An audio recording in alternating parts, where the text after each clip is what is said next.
there is a part in this presentation which is going to require critical thinking. So I hope the lunch has not caused too much of blood going to the abdomen. So please focus.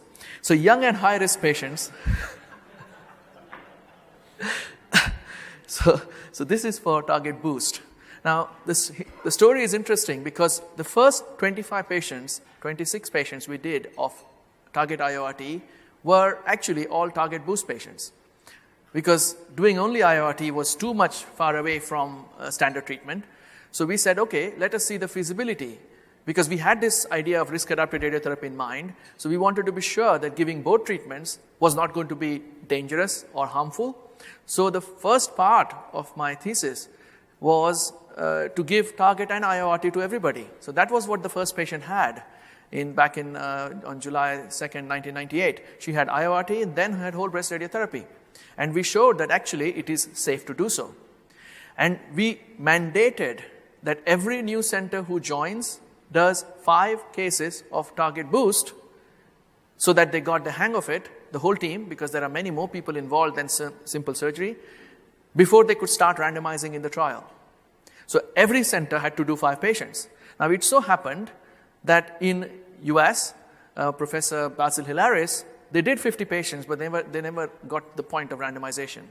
And in Italy, they did 100 patients before they got ethics approval for doing the randomization. And so we had gathered 300 patients who had boost. And that led to these things, because everybody started telling me nobody's getting a recurrence. So young patients still have a high risk of local recurrence. This is the EORTC randomized clinical trial of boost versus no boost. What is important to see here is not the evidence that boost works, but even after a boost in this trial, a high number of patients, if they are young, get a local recurrence. And these are really high numbers. We may be lower than this trial, but they are still higher than standard patients whom we see who are 60, 65 years old. So conventional EBRT can have what is called by radiation oncologists a geographical miss. So EBRT tumor bed can miss the target in 50 to 80% of patients. This is now significantly improved because of placing of either gold beads or clips and so on. Many methods are there so that this doesn't happen as often. But it may still happen, particularly when oncoplastic surgery is done, in which the original tumor bed is here, but it is moved in all different places after the surgeon has had all the acrobatics that he has to do or she has to do in order to get the breast shape all right. And tumor bed clips may improve it. And so this is really a concern. The second point is conventional EBRT also has a temporal miss. And temporal miss is, I believe, a new word, because timeliness of giving IORT may be important. And as I've shown you earlier, normal wound fluid stimulates proliferation, motility, and invasiveness. And this is a study by Dr. Masaruth and Dr. Baldassare and his wife, Barbara, that IORT wound fluid seems to abrogate the stimulatory effect of surgery on cancer cells. And you've seen this before. And here you can see it in enlarged. These are cells moving around very happily and more happily than if they had not had surgery. And gets abrogated. And you can see that in video microscopy by very careful analysis that this is a real effect.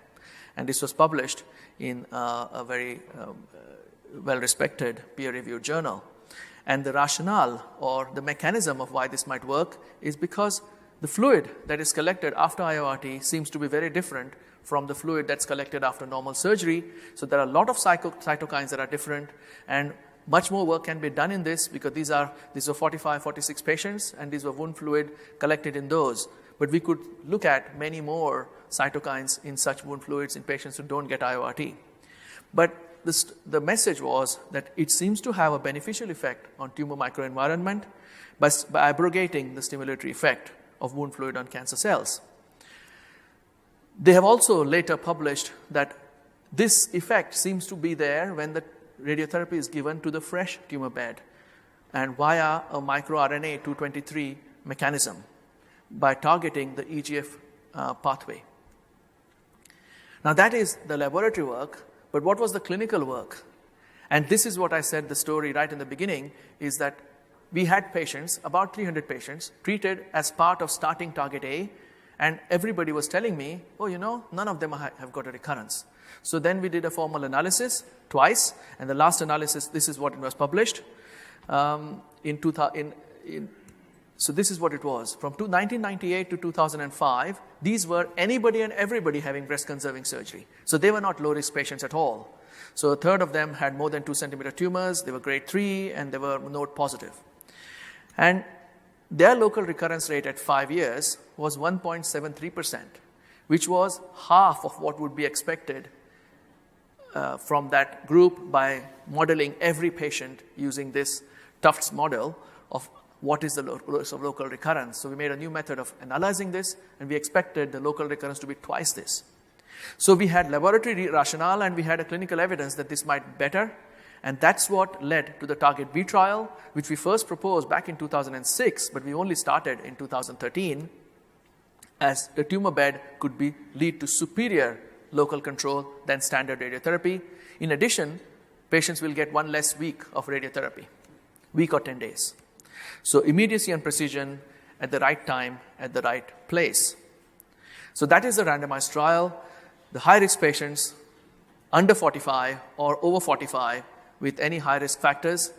This also includes any patient who has received neoadjuvant chemotherapy.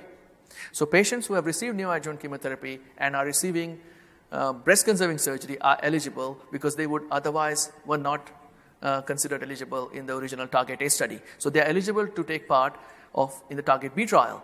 The rationale for that was, in olden days, neoadjuvant chemotherapy was given to those patients who are at high risk of local relapse. I have a complete separate lecture on why it is being given now to everybody, but leaving aside that, this is based on the fact that high-risk patients get neoadjuvant. The total sample size we need for this is 1,796, and it is a test of superiority as opposed to Target A trial, which was a test of non-inferiority. And the outcomes are two, and both are important.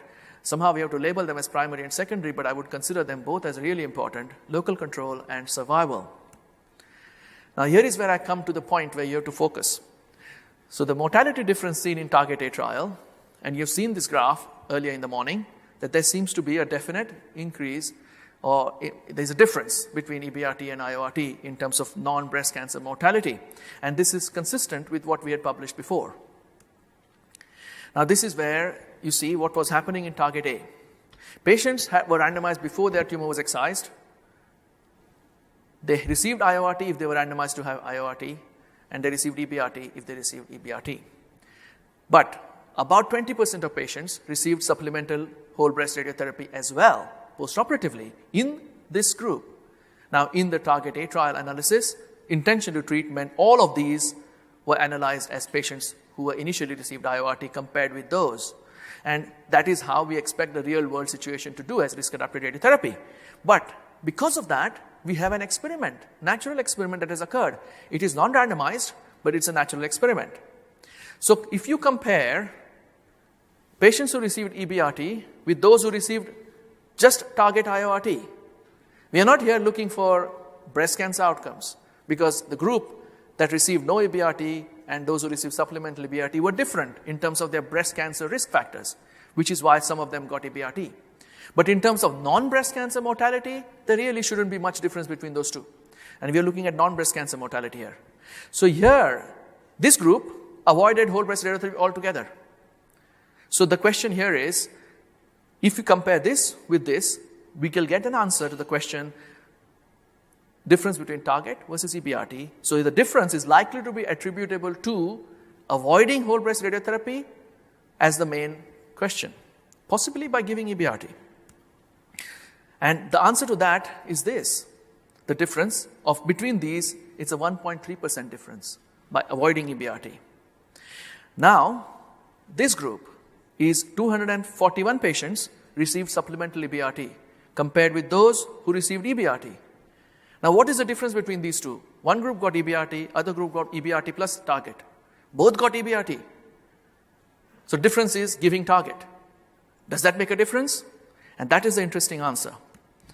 It does. And we had found the exact same result last time as well. So there seems to be, and there is a lot of literature about this, an abscopal effect of giving radiotherapy at the time of injury, the trauma, at the time of surgery. It seems to have an effect away from the site where it is working. So, and that effect is not dissimilar in its magnitude compared with the way you give by avoiding EBRT.